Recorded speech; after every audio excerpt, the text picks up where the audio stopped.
actually that point on the international, particularly on the international treaties. That was a very strong point. Very strong point. Someone was enjoying me. That's what you were doing in Canada. When you are ready, you are ready. I was wearing Gideon's color. Yes. Oh, we can start? Yes, I think he'll join us. So thank you very much, ladies and gentlemen of the press. We have a press statement here by the United Opposition on the escalating human rights violations and political intolerance in Kenya and the region.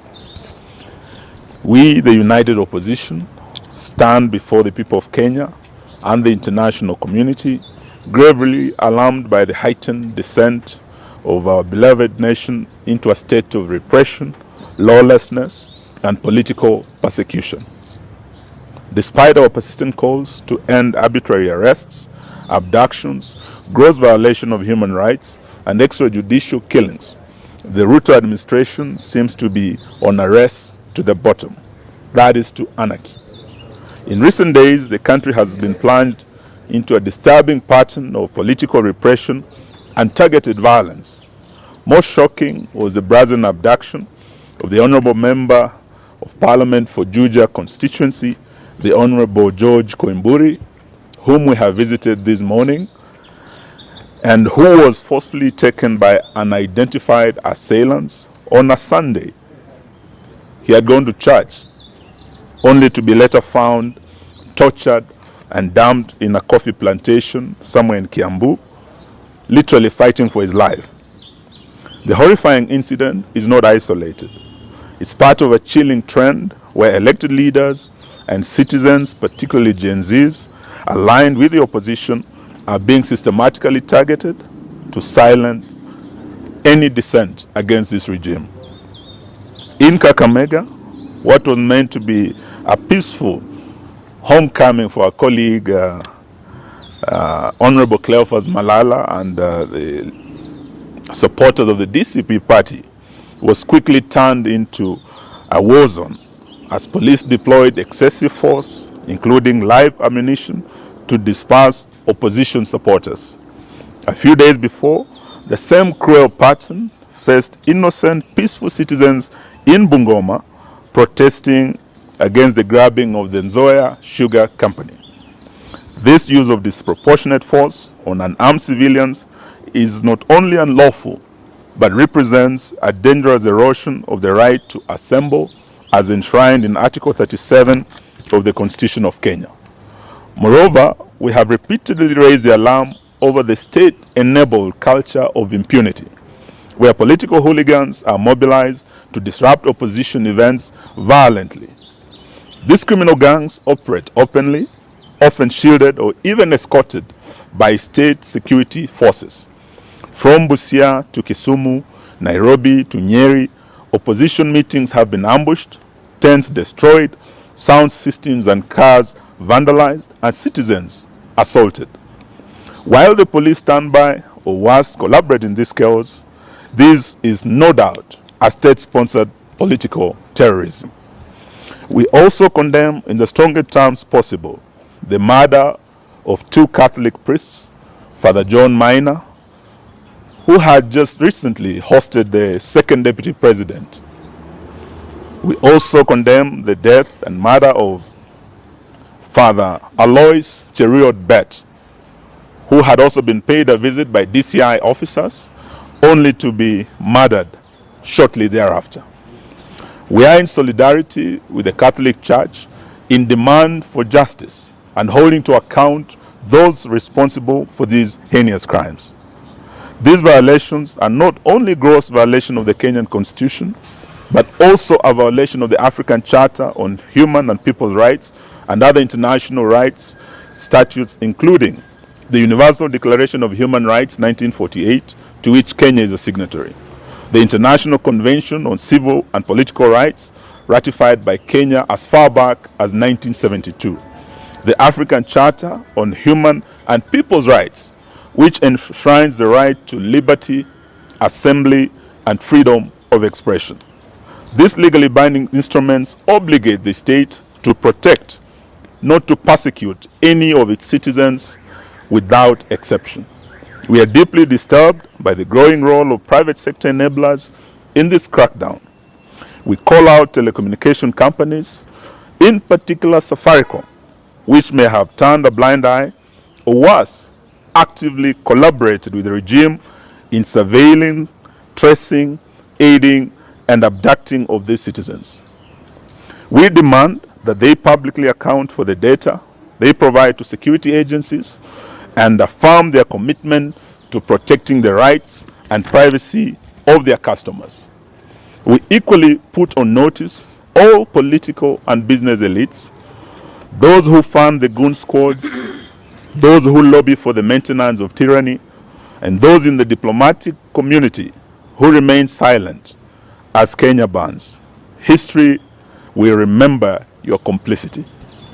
To the Kenyan people, we say, do not be silenced. The repression we face today is not just about politics. It's about the very soul of our nation. When voices are muted through fear, when leaders are abducted in broad daylight, and when bullets are fired at peaceful gatherings, the silence of one becomes the silence of all.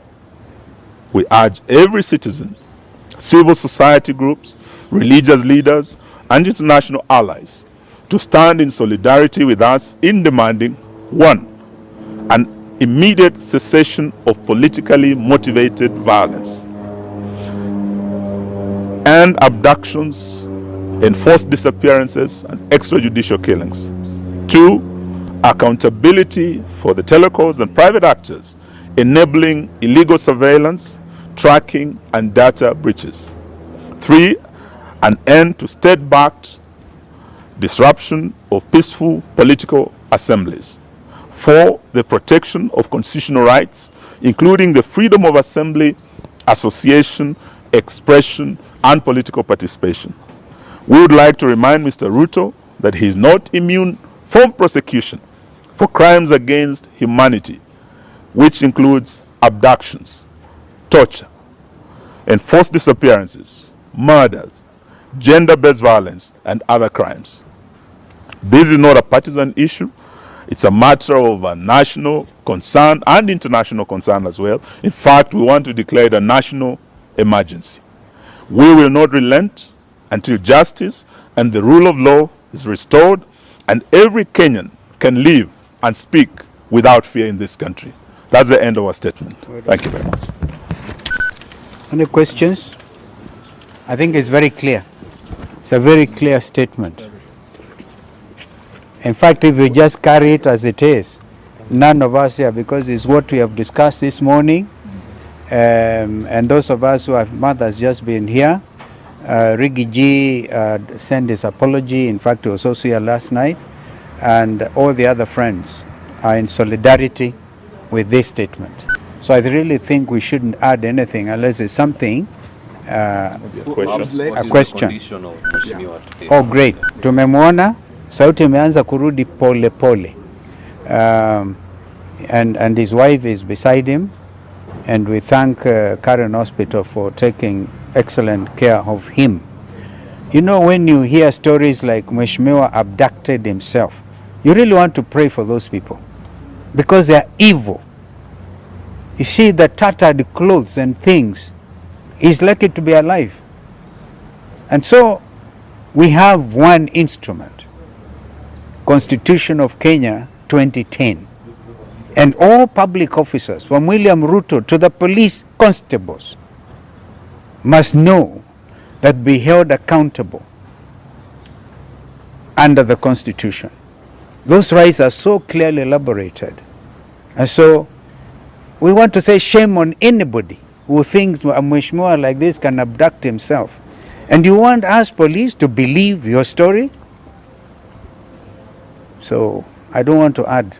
What do you speak to the National Police Service saying they are unaware of the abduction and they are investigating the video circulating online? And to add on that, They are investigating themselves. he's even called for a presser. Who? 2 p.m. Who? Douglas Kanja, the IG. Oh, He's poor likely to guy. repeat the same. Poor guy. If he repeats it, it's unfortunate. Yeah, there's an abduction squad. We go by what Rigathi Gachagua said last night. Special squad, designed to make sure that there will be no opposition in Kenya. So let him issue a statement. But who will believe a policeman like Kanja today? Where his own people say, oh, Mheshimiwa abducted himself. And the man was almost dead. Okay, so, well, this is where it is. And we are not, by the way, Kenyans are very clear. Nothing will stop them from sending these people home. Are they not even on record saying, afadhali wajitetee because they know they'll go to prison? Well, the former Attorney General is here with us, immediate former. It's really, JB is with us. And these things, we're investigating, we tooth comb with ICJ. Remember, you are dealing with very senior, some of us, very senior members of the profession and members of the International Law Society of Kenya, East African Law Society. And we repeat that when we went for integration of the region, we really were for the rights of establishment. So Mother Karua can practice in Uganda. I can open an office in Dar es Salaam, in Kigali, in Bujumbura. This is the spirit of cooperation. And therefore, we are all subject to the same values and standards.